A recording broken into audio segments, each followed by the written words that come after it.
Karibu ungane nami katika utabiri wa hali ya hewa ambao ni wa saa 24 zijazo kuanzia saa 3 usiku huu. Kwa usiku wa leo ni matarajio yetu katika maeneo magharibi mwa nchi, nyanda za juu kusini magharibi na kusini mwa nchi panatarajiwa kuwa na hali ya mawingu kiasi, mvua na ngurumo katika maeneo machache.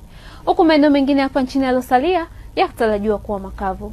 Kwa siku ya kesho pepo inatarajiwa kuvuma kwa kasi ya kilomita 40 kwa saa kwa pwani ya kaskazini na kwa kasi ya kilomita 30 kwa saa kwa pwani ya kusini.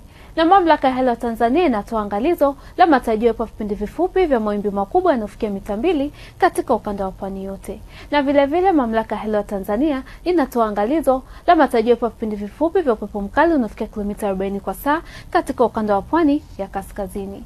Watumiaji wa bahari ni vyema kuchukua hatua stahiki. Hali ya ziwa inatarajiwa kuwa na mawimbi madogo hadi mawimbi makubwa kiasi. Mpendwa mtazamaji, kwa siku ya kesho ni matarajio yetu katika mkoa wa Kigoma, Katavi, nyanda za juu kusini magharibi na Ruvuma panatarajiwa kuwa na hali ya mawingu, mvua na ngurumo katika maeneo machache na vipindi vifupi vya jua. Mkoa wa Kagera, Geita, Mwanza, Shinyanga, Tabora, Singida, Dodoma na Morogoro panatarajiwa kuwa na hali ya mawingu kiasi, mvua na ngurumo katika maeneo machache na vipindi vya jua. Kwa mkoa wa Lindi na Mtwara panatarajiwa kuwa na hali ya mawingu kiasi, mvua katika maeneo machache na vipindi vya jua. Huku maeneo mengine hapa nchini yaliyosalia yakitarajiwa kuwa na hali ya mawingu kiasi pamoja na vipindi virefu vya jua. Na kufuatana na utabiri wa hali ya hewa kwa siku 4 zijazo. Dar es Salaam tunatarajia vipindi vya jua.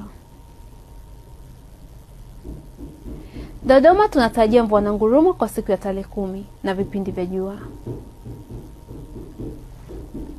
Jiji la Mwanza tunatarajia mvua na ngurumo kwa siku ya tarehe 10 na vipindi vya jua. Kilimanjaro tunatarajia vipindi vya jua. Mbeya tunatarajia mvua na ngurumo na mvua nyepesi kwa siku ya tarehe 12 na tarehe 13. Morogoro tunatarajia vipindi vya jua. Arusha tunatarajia vipindi vya jua. Nikusihi uendelee kufuatilia taarifa mbalimbali za hali ya hewa kutoka mamlaka ya hali ya Tanzania. Ulikuwa na mimi Mariam Fares, asante na nikutakia wakati mwema.